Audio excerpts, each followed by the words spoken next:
नमस्ते बच्चों, कक्षा 7 की गणित की क्लास में आपका स्वागत है। बच्चों, आज हम अध्याय 5 है जिसमें प्रश्नावली 5.1 के सवाल हल करेंगे। प्रश्नावली के सवालों को हल करने से पहले हमें कुछ बेसिक जानकारी होनी चाहिए जो मैंने यहाँ नोट करके रखी है। उनको आपको अपनी नोटबुक में नोट कर लेना है और आपको भी याद रखना है। जब ये जानकारी आपको बेसिक जानकारी होगी तो प्रश्नावली 5.1 के सवाल करने में आपको बड़ी आसानी होगी। तो चलिए, यहाँ कुछ परिभाषाएं और जो इस प्रश्नावली 5.1 में सवाल दिए गए हैं उनसे संबंधित कुछ महत्वपूर्ण परिभाषाएं हैं, उनको आपको देखना है। सबसे पहले रेखा किसे कहते हैं उसकी परिभाषा यहाँ दी गई है। एक ऐसी आकृति जिसको दोनों दिशाओं में बढ़ाने पर कभी अंत न हो उसे रेखा कहते हैं। देखिए, यहाँ जैसे मान लिया ये दो बिंदु हैं, इन दोनों बिंदुओं को आप दोनों तरफ अनंत तक बढ़ाते चले जाओ, कभी भी समाप्त नहीं हो, तो ये होती है रेखा। इस एरो का मतलब यानी इस साइन का मतलब ये होता है कि ये रेखा आगे तक जा रही है। तो ये आपकी रेखा की परिभाषा है, इसको आपको नोट कर लेना है और याद करना है। दूसरी परिभाषा दी गई है कोण, यानी कोण किसे कहते हैं? जब एक बिंदु से जब दो किरणें निकलती हों तो उनसे बनने वाली आकृति को कोण कहते हैं। देखिए, ये एक बिंदु O है, इससे ये दो किरणें निकल रही हैं। किरण किसको कहते हैं? अब यानी जिसका प्रारंभिक बिंदु तो निश्चित होता है लेकिन अंतिम बिंदु निश्चित नहीं होता है, वह किरण होती है। तो यहाँ देखिए, इस एक बिंदु से दो किरणें निकल रही हैं। एक किरण तो ये है OA और दूसरी किरण है OB। तो इससे ये जो आकृति बन गई इसको कहते हैं हमें कोण। ये हो गया कोण। तो कोण की शेप है वो ऐसी होती है। अब देखिए, इनसे संबंधित कोण कौन से हैं उनके बारे में हम जानकारी प्राप्त करते हैं। सबसे पहला कोण है पूरक कोण। पूरक कोण किसे कहते हैं उसकी परिभाषा देखिए, ये आपको इस प्रश्नावली में याद रखना है। जब दो कोणों के मापों का योग 90 डिग्री हो तो ये कोण पूरक कोण कहलाते हैं। जैसे मान लिया ये कोण 30 डिग्री का है और ये कोण 60 डिग्री का है। दो कोणों का हम योग करें और उनका योगफल अगर 90 डिग्री हो तो उनको हमें पूरक कोण कहते हैं। यानी 30 का पूरक कोण 60 है और 60 का पूरक कोण 30 है। इसी तरह से आप 20 और 70 है वो भी ले सकते हैं। इन दोनों का योग करेंगे तो वो भी क्या होगा? 90 डिग्री होगा। इस तरह से कई जोड़े हो सकते हैं। अब देखिए, दूसरा संपूरक कोण। संपूरक कोण किसको कहते हैं? जब दो कोणों के मापों का योग 180 डिग्री हो तो ये कोण संपूरक कोण कहलाते हैं। यानी जब दो कोण लें और उन दोनों कोणों का योग हम करें तो वो 180 डिग्री के बराबर हो तो उसे हम संपूरक कोण कहते हैं। जैसे ये कोण 30 डिग्री का है और ये कोण 150 डिग्री का है। जब 30 और 150 दोनों को जोड़ेंगे तो होगा 180 डिग्री। तो ये दोनों कोण हैं वो एक दूसरे के संपूरक कोण हैं। अब इसके बाद में आता है आसन्न कोण। आसन्न कोण किसको कहते हैं? क्योंकि ये नाम आपको बार बार में आगे प्रश्नावली में देखने को मिलेंगे, इसलिए इन नामों को, इनकी परिभाषाएं हैं वो समझना आपके लिए बड़ा ही आवश्यक है। कोणों का ऐसा युग्म जिसमें एक शीर्ष एवं एक भुजा उभयनिष्ठ हो। एक शीर्ष, जैसे ये नीचे आकृति दी हुई है, इसमें एक तो ये शीर्ष है, एक कोण यह है और दूसरा कोण यह है। एक तो शीर्ष उभयनिष्ठ और एक भुजा, जैसे ये दोनों कोण जब बन रहे हैं तो इसमें ये भुजा है वो उभयनिष्ठ है और ये शीर्ष है वो उभयनिष्ठ है। परंतु कोई भी अंतः बिंदु उभयनिष्ठ नहीं है। जैसे यहाँ एक बिंदु A दे दिया, यहाँ एक बिंदु B दे दिया, ये दोनों बिंदु उभयनिष्ठ नहीं है। यानी A बिंदु है वो इस कोण में है और B बिंदु है वो इस कोण में है, तो ऐसा उसे आसन्न कोण कहते हैं। एक शीर्ष है वो उभयनिष्ठ हो और दूसरा एक भुजा उभयनिष्ठ हो, लेकिन कोई भी अंतः बिंदु है वो उभयनिष्ठ नहीं हो तो उनको हम आसन्न कोण कहते हैं। तो ये हो गए आसन्न कोण। अब देखिए, रैखिक युग्म। आसन्न कोणों का ऐसा युग्म जिनकी वे भुजाएं जो उभयनिष्ठ नहीं हैं, विपरीत दिशा में किरणें होती हैं, रैखिक युग्म कहलाते हैं। जैसे ये एक ये एक कोण है और दूसरा ये कोण है। यहाँ इसमें देखिए ये शीर्ष है वो दोनों कोणों में उभयनिष्ठ है, यानी दोनों कोणों में काम आ रहे हैं। साथ में ये भुजा है वो भी उभयनिष्ठ है। तो ये आसन्न कोण तो है ही, साथ में रेखिक युग्म है। तो इनमें जो उभयनिष्ठ भुजाएं नहीं है वो एक दूसरे में विपरीत होती हैं। तो ये जो भुजा है, जैसे इसको मान लीजिए ए और इसको मान लीजिए बी, और ये बीच में ओ बिंदु है, तो ओ बी भुजा और ओ ए भुजा है वो दोनों विपरीत दिशा में है, इसलिए ये क्या हो गए, रेखिक युग्म कोण हो गए। अब इसके बाद में आता है 5वें नंबर के कोण, शीर्षाभिमुख कोण। जब दो किरणें एक दूसरे को प्रतिच्छेद करती हैं, जैसे ये एक ए बी रेखा है और ये एक सी डी रेखा है, ये दोनों रेखाएं इस ओ बिंदु के ऊपर प्रतिच्छेद कर रही हैं, तो इस प्रकार बने कोण शीर्षाभिमुख कोण होते हैं। तो ये जो कोण है वो इसका शीर्षाभिमुख है और ये जो कोण है वो इसका शीर्षाभिमुख है, और ये आपस में इनका मान है वो बराबर होता है। तो ये आपके इस प्रश्नावली 5.1 को पढ़ने से पहले कुछ महत्वपूर्ण जानकारी थी, इसको आपको याद करना है। अब देखिए प्रश्नावली 5.1 का पहला सवाल। प्रश्नावली 5.1 में पहला सवाल दिया गया, निम्नलिखित कोणों में से प्रत्येक का एक पूरक कोण ज्ञात कीजिए। देखिए ये एक कोण दिया हुआ है 20 डिग्री का, और इसका हमें पूरक कोण ज्ञात करना है। और पूरक कोण की परिभाषा अभी हमने पढ़ी है कि जब दो कोणों का योग 90 डिग्री हो तो वे पूरक कोण कहलाते हैं। तो यहाँ देखिए इस 20 डिग्री कोण का पूरक कोण हमें ज्ञात करने के लिए क्या करना होगा, 90 में से माइनस करना होगा। 90 माइनस 20 बराबर कितना हो जाएगा, 70 डिग्री।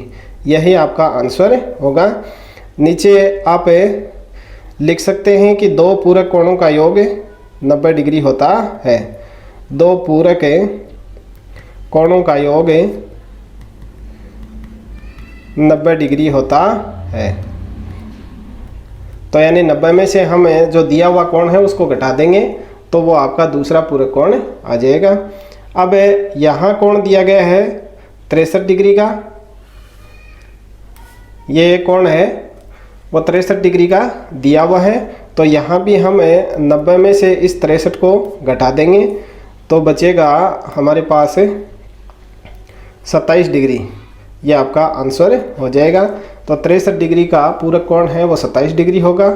और अब यहाँ एक कोण है वो दिया हुआ है 57 डिग्री का, तो इसका भी हम ज्ञात करने के लिए क्या करेंगे, 90 में से 57 को घटा देंगे तो बचेगा 33 डिग्री, ये आपका आंसर है।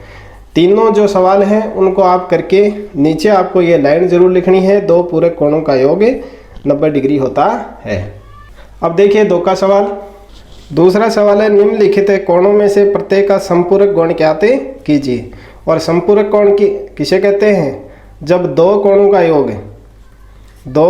योग 180 डिग्री हो, 180 डिग्री हो तो वे क्या कहलाते हैं, संपूरक कोण कहलाते हैं।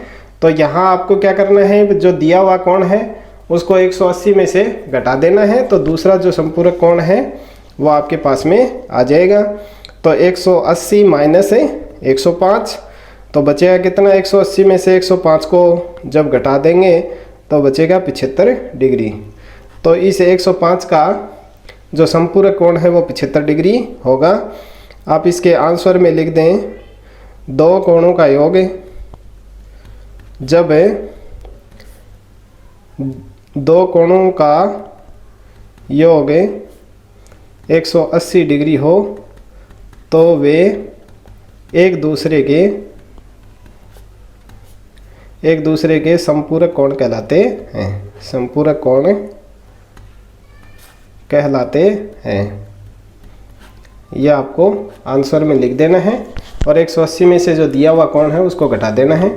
अब दूसरा यहाँ देखिए 87 वाला है, तो उसको भी आप 180 में से घटा देंगे 87 डिग्री को, तो आंसर बचेगा 93।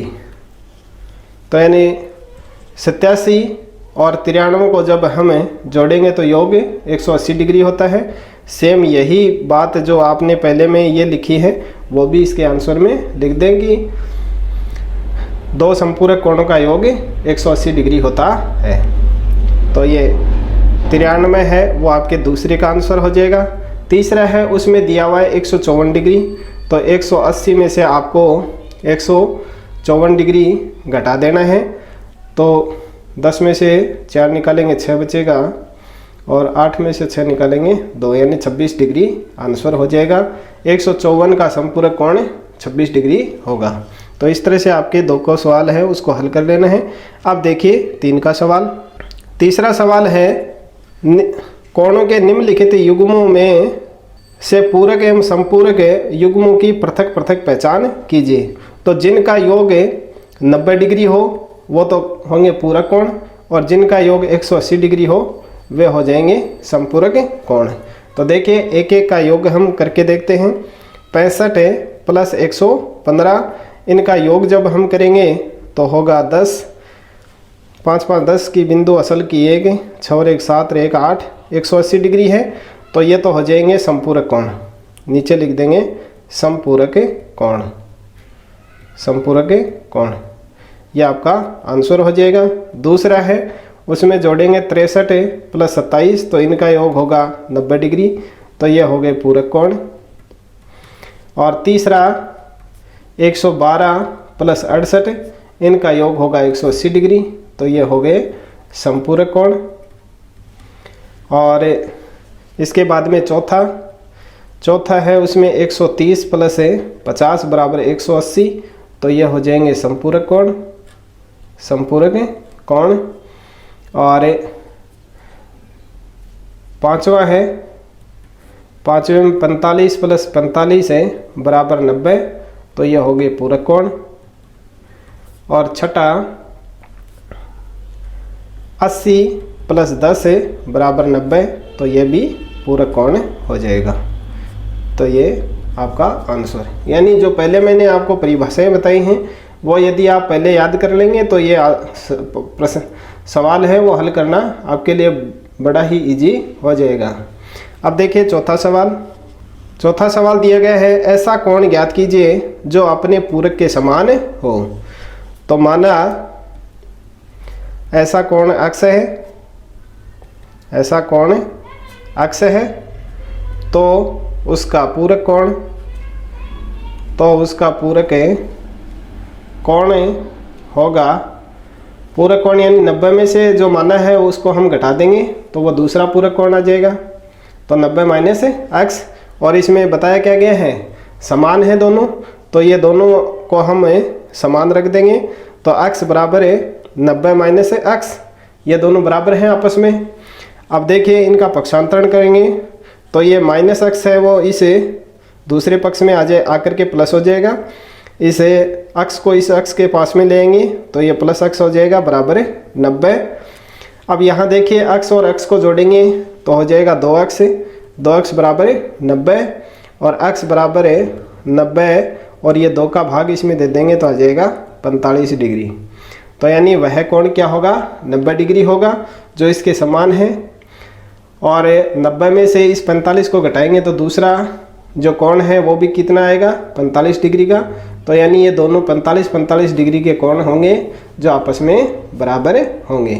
तो आपका आंसर हो जाएगा 45 डिग्री, ये चौथे का आंसर हो जाएगा। अब देखिए पांचवा सवाल दिया गया है, ऐसा कोण ज्ञात कीजिए जो अपने संपूरक के समान हो। तो जो चौथा सवाल किया है उसकी तरह ही ये 5 का हो जाएगा। माना ऐसा कोण अक्ष है, माना ऐसा कोण अक्ष है, तो उसका संपूरक कोण, तो उसका संपूरक कोण होगा बराबर है 180 में से हम अक्ष को घटा देंगे तो वो इसका संपूरक कोण आ जाएगा। और ये दोनों आपस में बराबर हैं तो अक्ष बराबर है 180 माइनस अक्ष। अब इसका हम पक्षांतरण करेंगे तो हो जाएगा अक्ष प्लस अक्ष बराबर 180। अब अक्ष और अक्ष को जोड़ देंगे 2x हो जाएगा, 2x बराबर 180, और x बराबर 180 बटा 2, तो आएगा हमारे पास है 90 डिग्री। यानी अक्ष यानी ऐसा कोण 90 है जो अपने संपूरक के समान है। तो दूसरा जब कोण हम ज्ञात करेंगे तो वो 180 में से हम घटा देंगे, तो 180 माइनस 90 बराबर कितना हो जाएगा 90। तो दोनों 90-90 डिग्री के कोण हो जाएंगे जो आपस में क्या है समान है और ये आपस में संपूरक है। तो आपका आंसर हो जाएगा 90 डिग्री। नीचे आप लिख सकते हैं ऐसा कोण 90 डिग्री है जो अपने संपूरक के समान है, जो अपने संपूरक के समान है। अब देखिए छठा सवाल, ये एक आकृति दी हुई है यहाँ। इस आकृति को देखते हुए इस जो छठा सवाल है उसको हल करना है। यहाँ इसमें दो कोण दिए हुए हैं, ये एक कोण है और एक दूसरा कोण है। दी हुई आकृति में कोण 1 एवं कोण 2 संपूरक कोण हैं, यानी इन दोनों का योग 180 डिग्री है। संपूरक का मतलब यदि कोण 1 में कमी की जाती है तो कोण 2 में क्या परिवर्तन होगा ताकि दोनों कोण फिर भी संपूरक हों। तो दूसरे कोण में वृद्धि होगी, यानी जब एक कोण में कमी करेंगे तो दूसरे कोण में वृद्धि होगी। जैसे मान लिया कि ये पहला कोण है, ये यहाँ से यहाँ तक का है, अगर इसमें कमी करेंगे, मान लिया इस कोण को यहाँ बना दिया तो यानी ये कम हो गया, तो अब 2 का कोण है वो कहाँ तक आ जाएगा, यहाँ तक आ जाएगा, तो यानी इसमें वृद्धि होगी। तो इसका आंसर हमें लिख देंगे कि यदि कोण 1 में कमी की जाती है तो कोण 2 में वृद्धि होगी। यही आंसर है। इसमें पूछा है कि कोण 2 में क्या परिवर्तन होगा, तो कोण 2 है वो बढ़ता चला जाएगा, वृद्धि होगी यानी बड़ा होता चला जाएगा।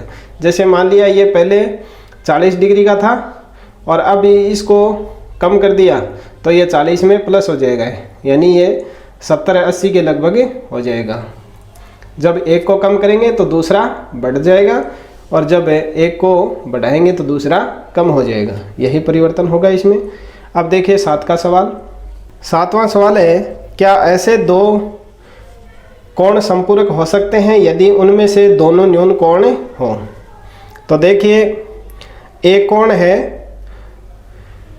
90 डिग्री से कम के कोण को क्या कहते हैं, न्यून कोण है। मान लिया ये कोण अक्ष है और ये इस 90 डिग्री से कम है, और दूसरा कोण y है वो भी 90 डिग्री से क्या है, कम है। अब इनका हम जब जोड़ करेंगे तो ये हो जाएगा x प्लस y, और ये क्या होंगे, कम होंगे 180 डिग्री से। और संपूरक का मतलब क्या होता है कि जब दो कोणों का योग कितना हो, 180 डिग्री के बराबर हो, तो वो संपूरक कोण कहलाते हैं। तो यहाँ तो हम x और y दोनों कोणों का योग जब करेंगे तो वो 180 डिग्री से कम होगा। तो इसलिए न्यून कोण हो, जब 2 न्यून कोण हो तो ऐसे जो दोनों न्यून कोण है वो संपूरक नहीं हो सकते। तो इसका तो आंसर है, हम क्या लिख देंगे, दोनों कोण न्यून कोण नहीं हो सकते। दोनों कोण न्यून कोण होने पर वे संपूरक नहीं होंगे, वे संपूरक नहीं हो सकते हैं। यह तो हो गया इसका। अब इसमें बताया गया है कि दोनों कोण अधिक कोण हो, तो अधिक कोण का मतलब क्या हो गया, 90 डिग्री से बड़े हों। तो जैसे मान लिया एक कोण है वो अक्ष है, वो क्या हो, 90 डिग्री से बड़ा हो, ठीक है। और दूसरा कोण है y, और y है वो भी कितना हो, 90 डिग्री से बड़ा हो। जब इन दोनों का हम योग करेंगे तो x प्लस y, और ये बड़े होंगे किससे, 180 डिग्री से। तो 180 डिग्री से बड़े भी नहीं होने चाहिए, क्योंकि फिक्स 180 के बराबर होंगे, वे ही क्या होंगे, संपूरक कोण होंगे। तो इसका भी आंसर हम क्या लिख देंगे, जब दोनों कोण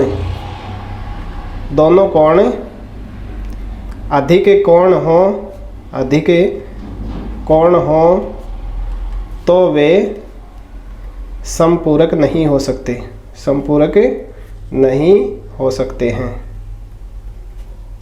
ये इसका आंसर हो गया। अब देखिए तीसरा, समकोण हो यानी 90 डिग्री का हो। तो जैसे मान लिया पहला कोण x है वो क्या हो, 90 डिग्री का हो, समकोण का मतलब। और ये y कोण है दूसरा, वो भी क्या हो, 90 डिग्री का हो। दोनों कोण हैं वो समकोण का मतलब 90-90 के हों। तो अब यहाँ अक्ष और वाई दोनों का योग करेंगे तो क्या हो गया, 180 डिग्री के बराबर हो गया। तो ये जो समकोण हैं दोनों समकोण हो सकते हैं और वे समपूरक होंगे। तो यहाँ लिख देंगे हाँ, जब दोनों कोण समकोण हो तो वे समपूरक हो सकते हैं, वे समपूरक होंगे, हो सकते नहीं होंगे। यह आपका आंसर हो गया। अब देखिए 8वां सवाल। 8वां सवाल दिया गया है, एक कोण 45 डिग्री से बड़ा है, क्या इसका पूरक कोण 45 से बड़ा है अथवा 45 के बराबर है अथवा 45 से छोटा है। तो देखिए पूरक कोण है उनका योग कितना होता है, 90 डिग्री होता है। तो 45 से बड़ा है, एक कोण 45 से बड़ा है, क्या इसका दूसरा कोण यानी पहला कोण है वो तो क्या हो गया 45 से, ये मान लिया पहला कोण x है और वो है 45 से बड़ा, तो इसका दूसरा कोण 45 से बड़ा होगा। मान लिया ये y है और इसको भी हमें 45 डिग्री से बड़ा मान लें और जब इन दोनों का योग करें तो वो क्या होंगे, 90 डिग्री से बड़ा हो जाएगा। तो ये नहीं हो सकता, यानी इसके आंसर में हम लिख देंगे, तो यहाँ हम लिख देंगे नहीं, 45 से बड़ा नहीं हो सकता, 45 से बड़ा नहीं हो सकता, यानी 45 से बड़ा तो नहीं हो सकता। अगर 45 से बड़ा हो जाएगा तो वो दोनों आपस में पूरक कोण नहीं होंगे। दूसरा इसमें दिया गया है, एक तो जो अक्ष कोण है वो तो 45 से बड़ा है और फिर इसमें दिया गया अथवा 45 के बराबर है, अथवा 45 के बराबर है। अब ये y है वो 45 से बराबर है। अब इन दोनों का जब हम योग करेंगे तो एक तो बड़ा है और एक है 45 के बराबर है, तो 45 और 45 90 तो हो ही गया, साथ में इसे बड़े भी हो जाएंगे क्योंकि 90 से तो ये बड़े हो जाएंगे। एक तो 45 है और दूसरा 45 से बड़ा है, तो 45 45 90 तो हो ही जाएंगे और दूसरा 45 से बड़ा है, तो ये तो इन दोनों का जब योग करेंगे तो वो 90 से अधिक हो जाएगा, तो ये 45 के बराबर भी नहीं हो सकता। 45 के बराबर भी होने पर वे आपस में पूरक कोण नहीं होंगे, वे आपस में पूरक कोण नहीं हो सकते, नहीं हो सकते। अब तीसरी कंडीशन दी गई है 45 से छोटा हो, तो तीसरा है यानी एक कोण है वो तो 45 से बड़ा है और दूसरा y है वो 45 से छोटा है, तो यानी ये जितना बड़ा है उतना ये छोटा होगा। जब इन दोनों का हम योग करेंगे तो वो 90 डिग्री के बराबर हो सकता है। इसलिए जब एक कोण 45 डिग्री से बड़ा है तो दूसरा क्या होगा, 45 से छोटा होगा, तब वे पूरे कोण हो जाएंगे। तो इसका फाइनल आंसर क्या हो जाएगा, जब एक कोण 45 डिग्री से बड़ा है तो उसका पूरक कोण 45 डिग्री से छोटा होगा, ये आंसर हो जाएगा। अब देखिए 9वां सवाल। यहाँ देखिए एक आकृति दी हुई है, इस आकृति को देखते हुए इन प्रश्नों के जवाब हमें देने हैं। तो इसमें पहला आंसर दिया गया है, क्या कोण 1 और कोण 2 का आसन कोण है। कोण 1 है ये एक कोण है, क्या ये इस कोण 2 का आसन कोण है। तो आसन कोण किसको कहते हैं, जब एक शीर्ष उभयनिष्ठ हो और एक भुजा उभयनिष्ठ हो। तो यहाँ 1 और 2 है, उसमें ये ओसी भुजा है वो उभयनिष्ठ है, ओ बिंदु है वो उभयनिष्ठ है, इसलिए हम इसका आंसर लिख सकते हैं कि कोण 1 कोण 2 का आसन कोण है, आसन्न कोण है, यह आंसर हो जाएगा।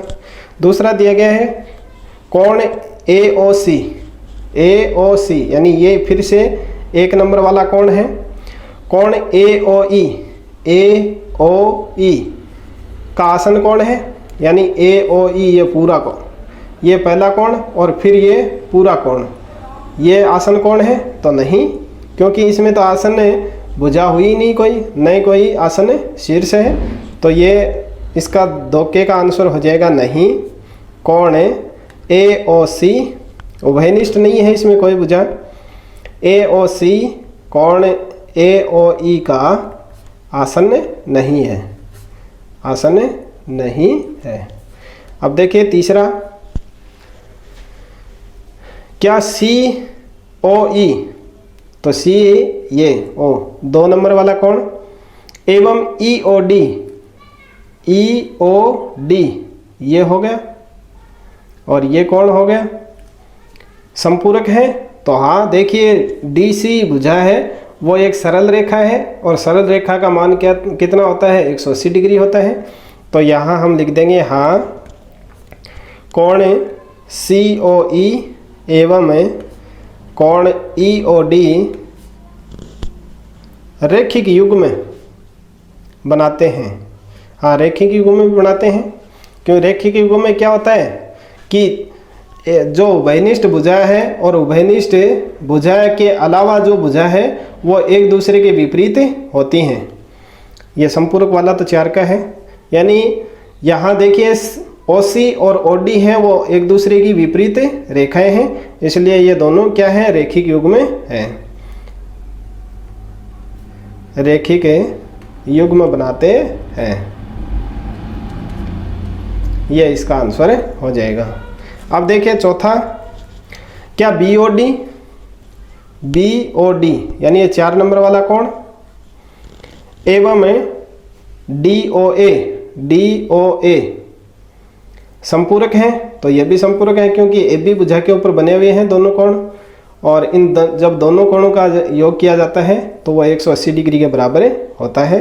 तो इसका आंसर चौथे का भी हो जाएगा हाँ कोण बी ओ डी एवं कोण डी ओ ए संपूरक है। संपूरक का मतलब 180 अंश से इनका योग हो रहा है। अब देखिए 5 का, क्या कोण ए का शीर्षाभिमुख कोण 4 है। कोण ए का शीर्षाभिमुख, ये कोण 1 है, इसका शीर्षाभिमुख 4 है, तो इसका आंसर हो जाएगा हाँ, क्योंकि बी डी और ए बी दोनों भुजाएं एक दूसरे को प्रतिच्छेद कर रही हैं, तो ए के जस्ट सामने कोण 4 है, तो ये शीर्षाभिमुख है। अब है कोण 5 का शीर्षाभिमुख कोण क्या है।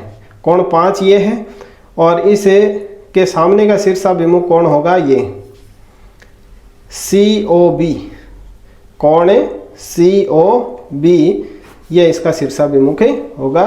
आप पूरा आंसर के रूप में इस तरह से लिख सकते हैं, कोण 5 का शीर्षाभिमुख कोण सी ओ बी होगा। तो बच्चों आज के वीडियो में बस इतना ही। 5.1 के से सवाल हम अगले वीडियो में हल करेंगे। वीडियो को लाइक कीजिए, अपने अन्य दोस्तों को शेयर कीजिए, और चैनल को अभी तक आपने सब्सक्राइब नहीं किया है तो चैनल को सब्सक्राइब कर लें, जिससे चैनल पर वीडियो अपलोड होते ही उसकी सूचना आपको मिल जाए। Thank you.